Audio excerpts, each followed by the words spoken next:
আজ আমরা গোড়া ইহুদি ধর্মের এমন একটা দিক নিয়ে কথা বলবো যা হয়তো অনেকেই শোনেননি, আর এটা কিন্তু মূলধারার ধারণা থেকে বেশ কিছুটা আলাদা।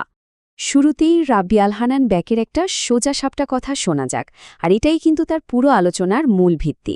তিনি বলছেন, তোরাত অনুসারে ইসরায়েল রাষ্ট্রের অস্তিত্ব থাকার কোনো অধিকারই নেই।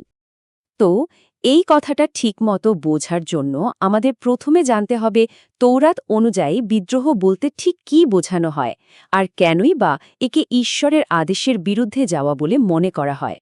রাব্বি বেকের মতে সবকিছুর মূলে রয়েছে একটা ঐশ্বরিক আদেশ।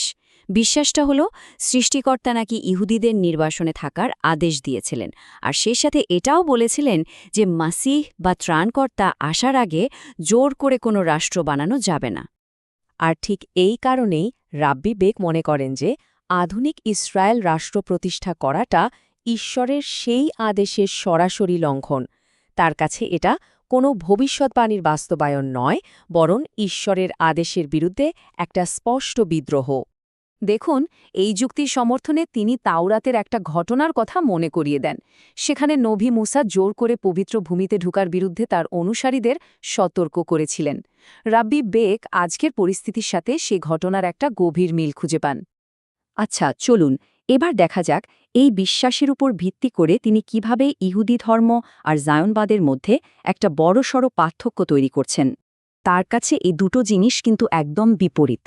একদিকে ইহুদি ধর্ম, যা হল ঈশ্বরের কাছে পুরোপুরি আত্মসমর্পণের বিষয়, আর অন্যদিকে জায়নবাদ, যা তার মতে একটা ধর্মনিরপেক্ষ আন্দোলন যা মানুষকে ঈশ্বর থেকে দূরে সরিয়ে দেয়। আর এই জায়নবাদের প্রভাবটা ঠিক কেমন তা বোঝাতে তিনি একটা হিসেবও দেন। তার মতে এই আন্দোলনের কারণে নাকি বেশিরভাগ ইহুদি আজ তাদের বিশ্বাস থেকে সরে গেছে, ধর্মনিরপেক্ষ হয়ে উঠেছে। এই আলোচনাটাই আমাদের রাব্বি বেকের সবচেয়ে বিতর্কিত একটা পয়েন্টের দিকে নিয়ে যায়। এখানে তিনি জায়নবাদী নেতাদের বোঝাতে একটা বিশেষ ধর্মীয় শব্দ ব্যবহার করেন। তবে তার আগে আমালেক শব্দটার মানে বোঝাটা খুব জরুরি। তার মতে আমালেক কোনো নির্দিষ্ট জাতি নয়, বরং এটা একটা ধারণা। এটা তাদের বোঝায় যারা মানুষকে সৃষ্টিকর্তার কাছ থেকে দূরে সরিয়ে নিয়ে যায়। তো এই ধারণাটা মাথায় রেখে এখন প্রশ্ন আসে, রাব্বি বেকের মতে আজকের দিনে এই আমালেক আসলে কারা? আর এর উত্তরে তিনি কোনো রাগঢাক করেননি। সরাসরি বলেছেন, জায়নবাদীরাই আসল আমালেক। নেতানিয়াহু, এটা আমার বলার প্রয়োজন নেই, এটা একটা বাস্তবতা। বেশ, এত সব ধর্মতাত্ত্বিক আপত্তির পর স্বাভাবিকভাবে প্রশ্ন আসে, তাহলে রাব্বি বেক ওই অঞ্চলের জন্য কি সমাধান প্রস্তাব করেন? মানে ফিলিস্তিনের ভবিষ্যৎ কেমন হওয়া উচিত? তিনি যা বলছেন তা বর্তমান পরিস্থিতির একেবারে উল্টো। তার ভাবনায় ভবিষ্যতের জন্য 4টা ধাপ আছে। প্রথমত, শাসন ক্ষমতা পুরোপুরি ফিলিস্তিনিদের হাতে ফিরিয়ে দিতে হবে। দ্বিতীয়ত, নদী থেকে সাগর পর্যন্ত পুরো ভূমিটাই হবে ফিলিস্তিনিদের। তৃতীয়ত, সব ফিলিস্তিনি শরণার্থীকে তাদের নিজেদের বাড়িতে ফিরে আসার সুযোগ দিতে হবে। আর সবশেষে, ইহুদিরা ফিলিস্তিনি সরকারের অধীনে শান্তিতে নাগরিক হিসেবে বসবাস করতে পারবে। অনেকেই ভাবতে পারেন, এটা কি আদৌ সম্ভব? এর জবাবে তিনি ইরান আর মরক্কোর উদাহরণ দেন। সেখানে ইহুদি সম্প্রদায় বেশ ভালোভাবেই বসবাস করছে। মানে তার যুক্তি হল, শান্তিপূর্ণ সহাবস্থানের জন্য আলাদা করে একটা ইহুদি রাষ্ট্রের কোনো দরকার নেই।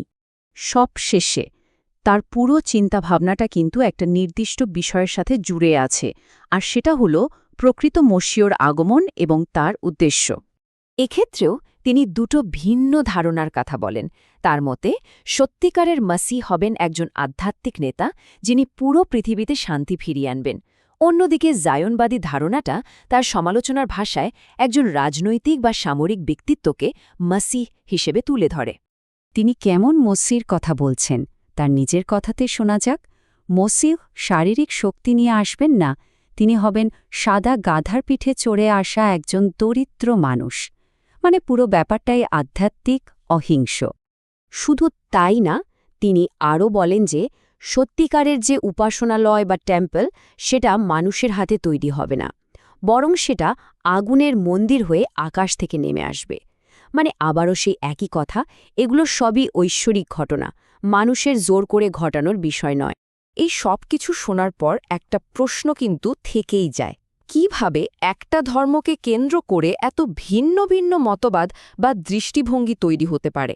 রাব্বি বারবেকার এই ব্যাখ্যাটা হয়তো খুব বেশি প্রচলিত নয়, কিন্তু এটা আমাদের যে কোনো বড় ধর্মের ভেতরের বিশ্বাসের বৈচিত্র্য নিয়ে নতুন করে ভাবতে শেখায়।